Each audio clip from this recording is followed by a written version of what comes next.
Ladies and gentlemen, welcome to the premiere of MMA Podtalk. I am your host, the one and only JR, and today we have a lot to discuss as we're moving in to UFC 209 Woodley versus Thompson 2. This is a rematch from their previous encounter at Madison Square Garden at UFC 205, where they fought to a majority draw. Tyron had won on one Georgia scorecard, but the other two had a draw.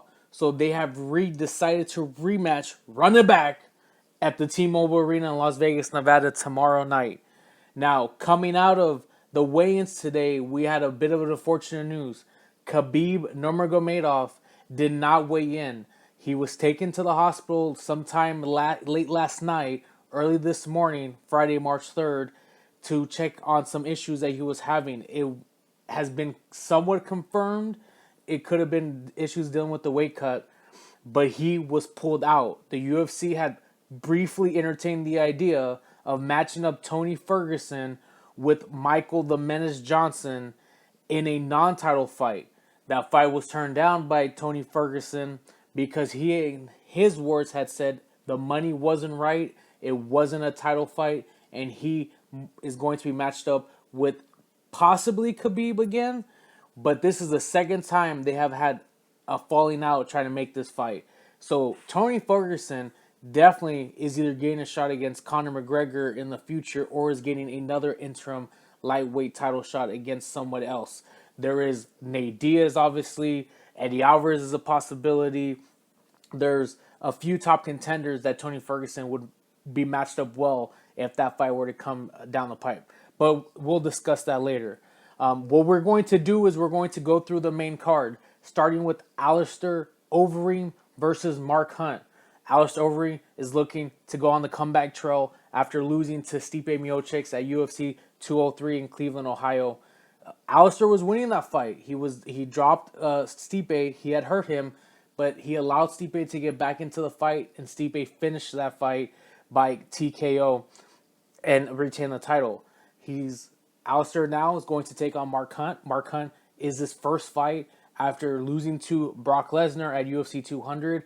But obviously, everyone knows the fallout from UFC 200. Brock Lesnar tested positive on two different occasions for banned substances, was suspended for a year by USADA. He has since actually retired, and that fight was overturned to a no contest.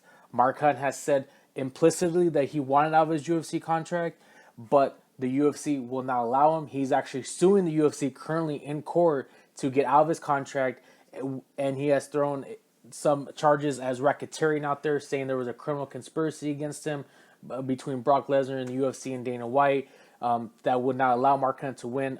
That's a whole nother topic for a whole nother podcast. So Mark Hunt, in his last fight before the Brock Lesnar fight, he had knocked out Frank Mir in Australia in early of 2016. So this is a very intriguing matchup. These are both strikers. We all know Mark Hunt has that one punch knockout power, and Alistair Overeem with his kickboxing, he is infamous for his knees. He's infamous for his body strikes, his kicks, and he has one punch knockout power too. Mark Hunt has a really strong chin. We saw that when he fought Roy Nelson in Japan some years ago. Alistair Overeem has been known to be dropped a few times. He got hurt against Travis Brown.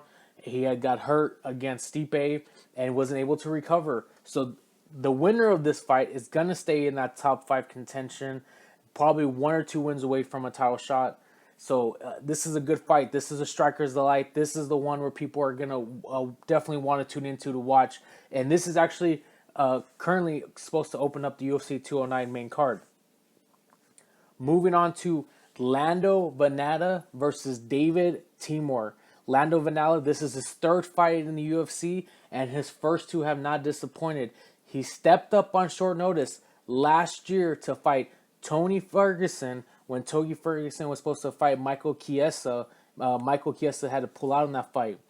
So Lando Vannata fought at UFC Fight Night 91, McDonald versus Lineker, on short notice against Tony Ferguson, and he had hurt Ferguson bad in that first round.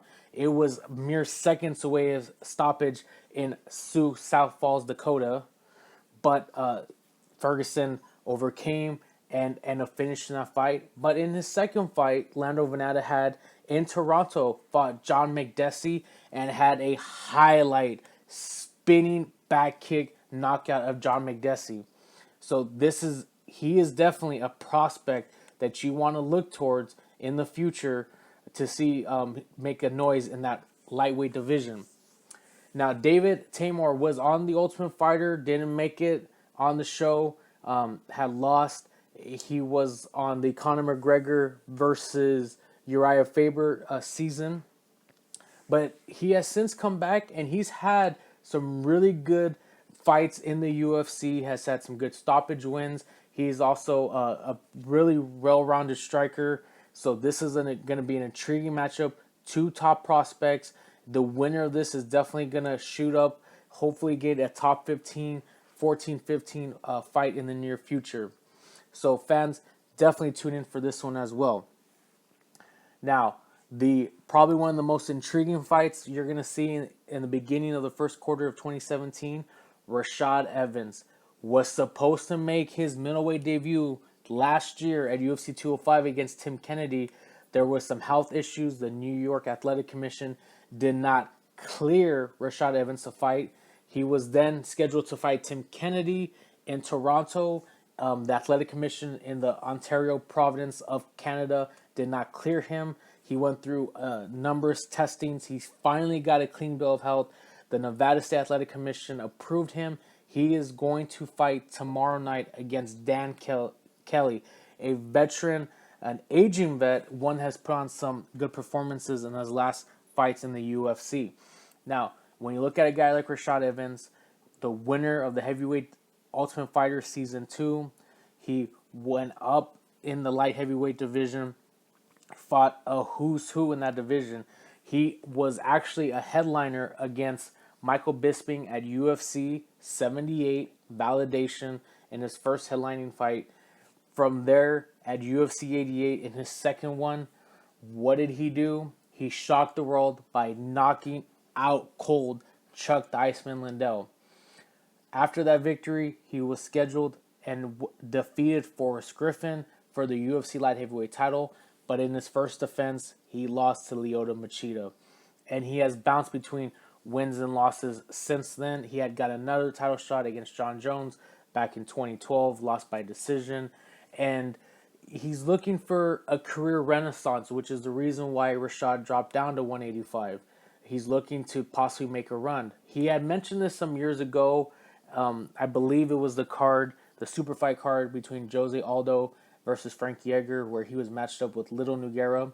And he had said, if the fight didn't go his way, he's possibly looking at the middleweight division. And at that time, it was possibly a matchup with Anderson the Spider Silva. So since then, he's finally made that decision after coming off a loss against Glover Teixeira last year in Florida, where he was knocked out in the first round. So this is a good fight for Rashad Evans. The Tim Kennedy was a top 10 middleweight. Obviously, a victory over Tim Kennedy would have put him in the top 10 right off the bat. But he needs to fill himself out. A lot of guys who drop weight in the sport of MMA, because the weight cut is so drastic. Unlike boxing, you're looking at 125, 135, 145, 155. Then after that, 170, 185, 205. And then heavyweight up to 265. He was a smaller heavyweight. That's why he went down the light heavyweight division. But now you're talking about an additional 20 pounds of weight cutting.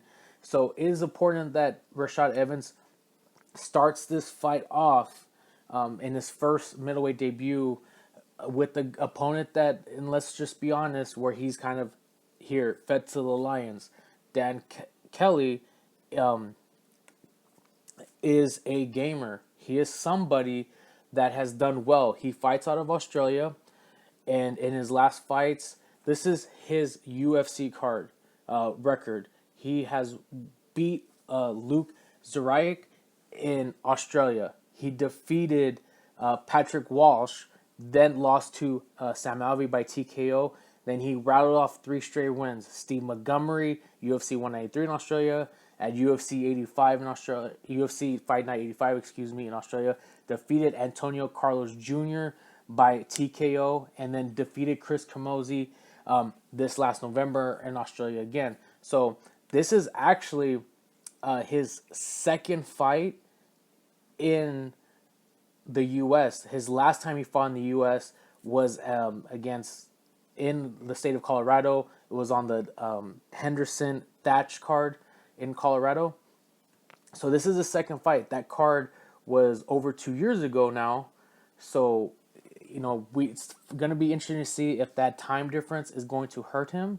But this is going to be an intriguing matchup just for the sake of Dan Kelly is a gamer, but Rashad Evans is looking to make a statement, and he needs to make a big statement over Dan Kelly. Not a lot of people are thinking Dan Kelly is going to win this fight. Everybody, the money is on Rashad Evans on this one, at least from one perspective over here. Now, moving on to the main event, Tyron Woodley versus Stephen Wonderboy Thompson. Stephen Wonderboy Thompson. I've had the privilege of seeing Wonderboy fight twice. I saw him fight at the Ultimate Fighter finale and UFC International Fight Week in 2015. He defeated Jake Ellenberger, overcome some adversity in that first round to end up taking it by TKO.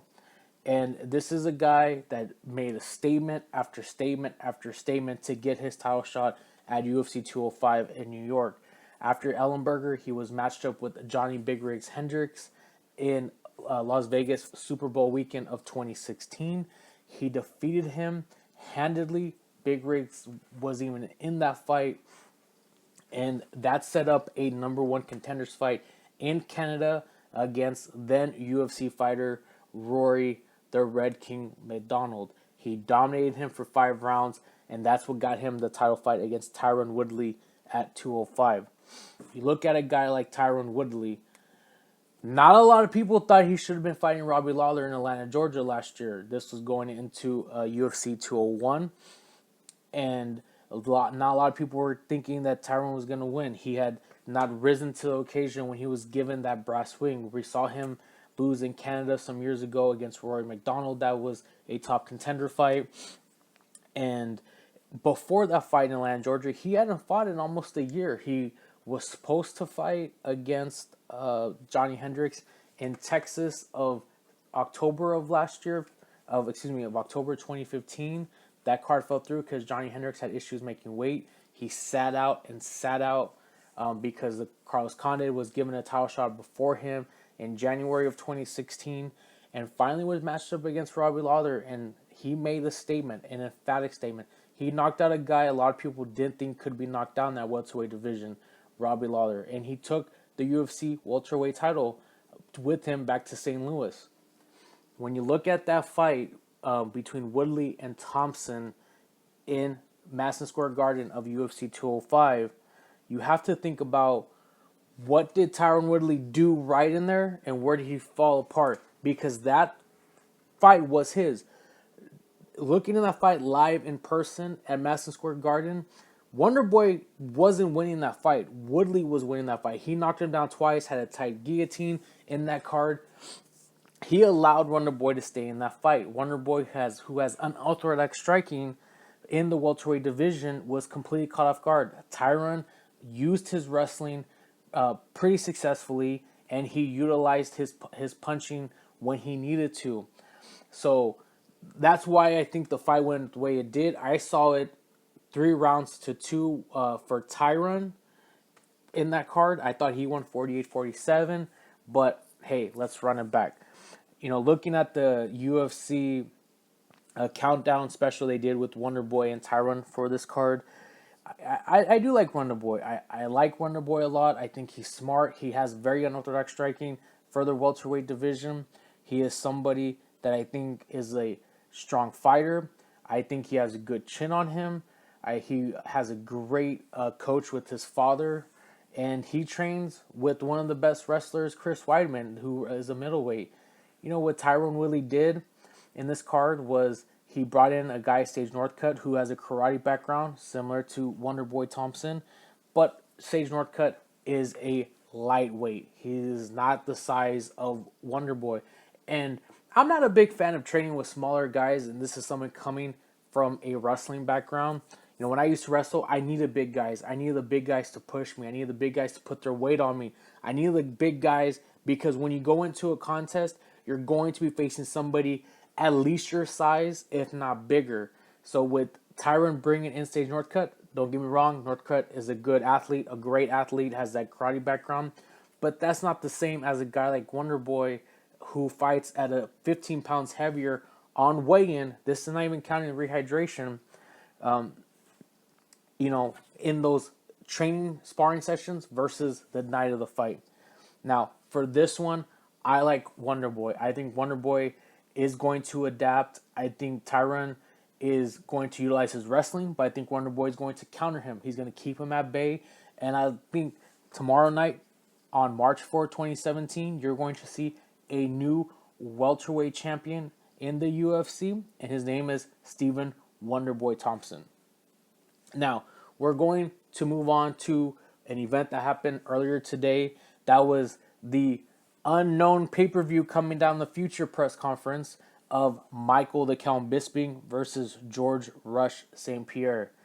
George St. Pierre has not fought in the UFC since UFC 167 in Vegas. It was the 20th anniversary of the UFC. He had won a split decision against Johnny Hendricks, and he kind of walked out of the spotlight.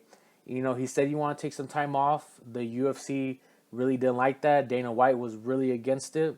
And this is, I think, one of the reasons is GSP had got hurt, and we're going back some years now. I think the year is going to be 2011. He was in October 2011. He was matched up against Nick Diaz.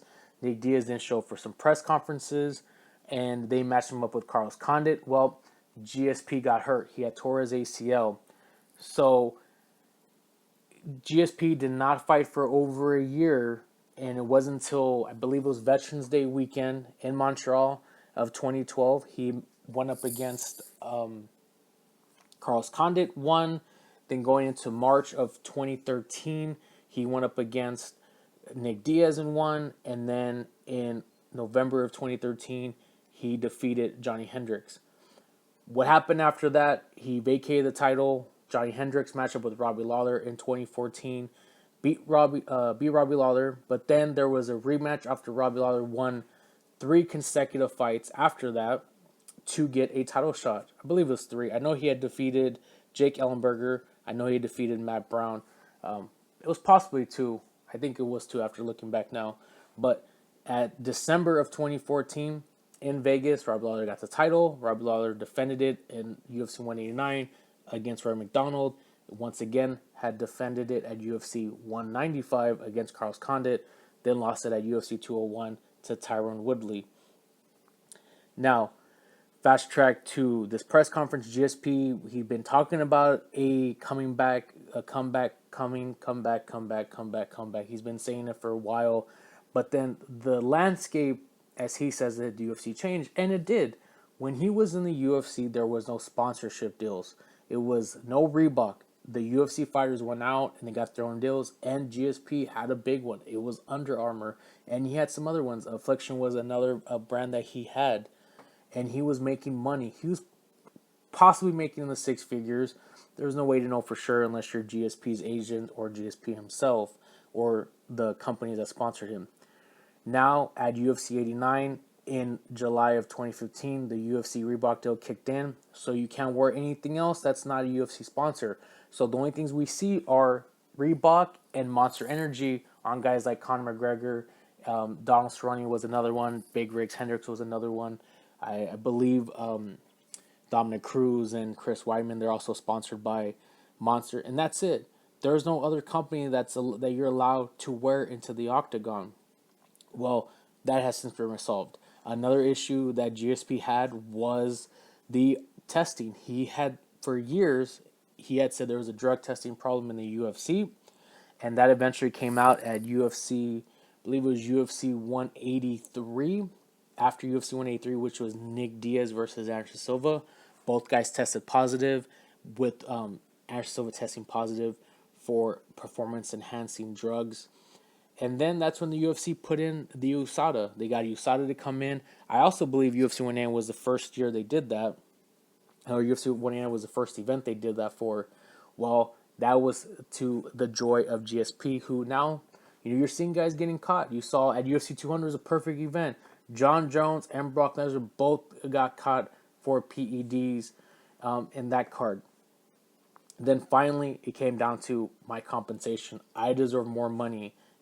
After GSP, you saw the rise of Ronda Rousey. You saw the rise of the pay-per-view king, Conor McGregor.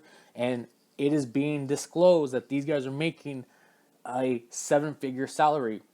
That's disclosed. That's not even undisclosed.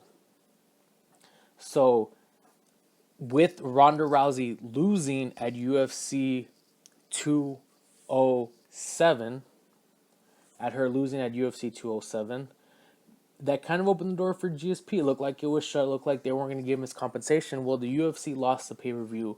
That Ronda Rousey pay-per-view draw was hurt drastically. If it wasn't her against Holly Holm, it was her against Amanda Nunes. So they need another pay-per-view king. And if Conor McGregor doesn't come back before GSP fights Michael Bisping, GSP is going to be the first $1 million pay-per-view for the year 2017 for the UFC. And that's why the UFC brought George St. Pierre back.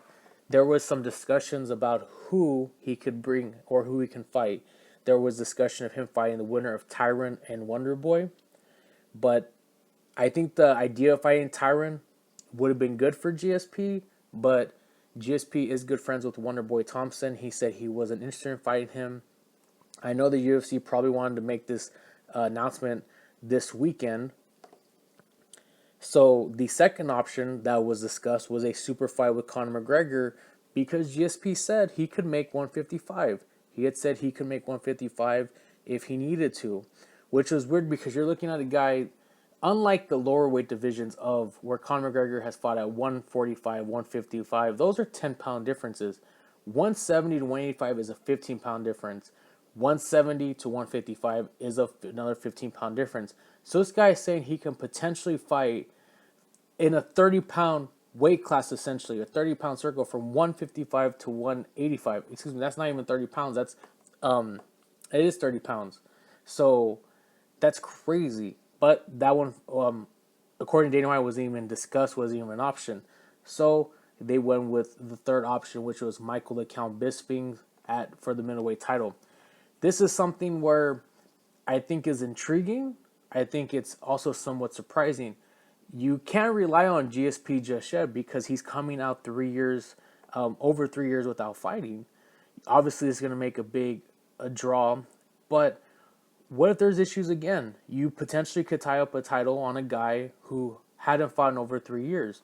And he's a smart businessman. He has smart people working with him. He knows his worth, and he wasn't coming back for anything less. He says, hey, UFC, you need me. I don't need you. Pay me my money. This could happen again because that's all you need is for him to come in and generate, let's say, 1.2 million buys, and he gets paid $3 million for that fight and wins the title. Then Conor McGregor comes back, generates the same amount, and gets paid $5 million. GSP is going to be, hey, where's my additional $2 million for my next fight? Because Conor and I both drew the same. I deserve at least equal, if not more than him.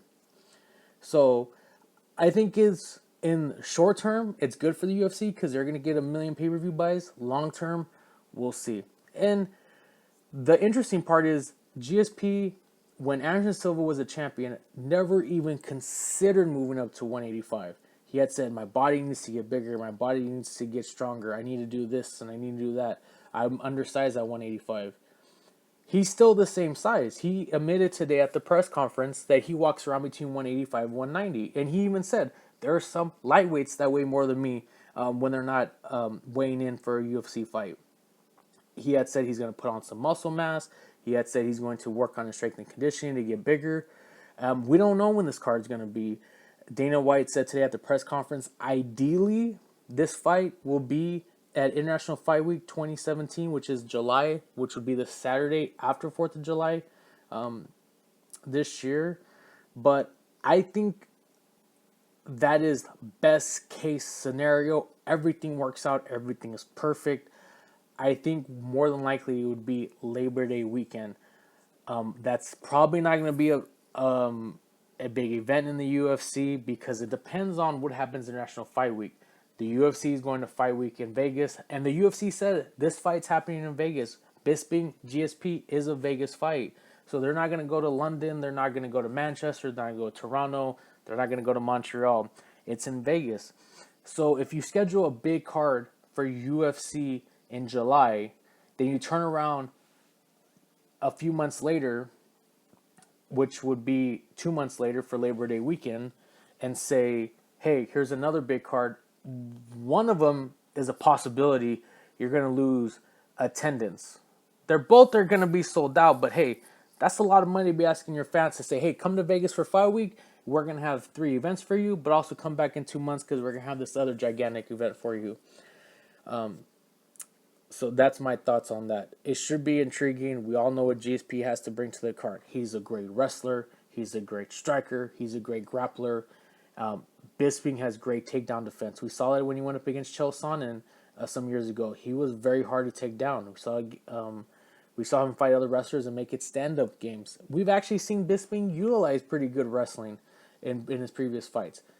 I think if the strength is equal, obviously GSP's wrestling is going to be better. He's been the best wrestler in the welterweight division. He has beaten great wrestlers. You look at Matt Hughes. You look at Josh Koscheck. You look at a great grappler like Jake Shields. You look at Johnny Hendricks. He's beaten great wrestlers. The difference is going to be the size and the strength. Can a 170-pound punch be as good, if not better, at 185 against a guy like Bisping? Bisping, we've seen him take punishment after punishment in his fights. We saw it against Anderson Silva. We saw it against Dan Henderson. And he can take punishment. It's one of those things where we saw with Conor McGregor when he went up in division and he hurt guys, but he couldn't put them away like he did at featherweight. I'm speaking specifically against that Nate Diaz fight when he fought at 170. So is this something we're going to see with GSP? He's not been known as a power puncher, but he has good striking. Is he going to be able to hurt Bisping like he would if he was fighting at welterweight? The second thing I think is going to be is the cardio. GSP has great cardio, and being the smaller man, you expect his cardio to be better than Bisping. But we've also seen some guys who move up, and we saw it specifically again, once again referencing McGregor Diaz, the first one, where McGregor got tired. He used all of his strength in that first round and then lost it in the second. So is that something where it could be an issue where GSP is trying to put Bisping away either on the ground or standing up, and finally his conditioning just loses because he gave everything he had. He used up more energy than he would have against the 170. I know GSP is opening up as a favorite in this card, or at least the people's favorite, if not the betting favorite. I don't know who to pick. A lot of people have been criticizing Bisping for taking easy fights, and the one fight they're specifically referencing is the Dan Henderson one in Manchester. That's not his fault that UFC gave him that fight. He took that fight because UFC offered it to him. So this is going to be a good fight. Again, I would like to see it in July of 2017. I think realistically for both guys, it's going to have to be in Labor Day weekend of 2017. So that's this week in looking forward to UFC 209 for the MMA Podtalk podcast. I am your host, JR, and I'll see y'all next week.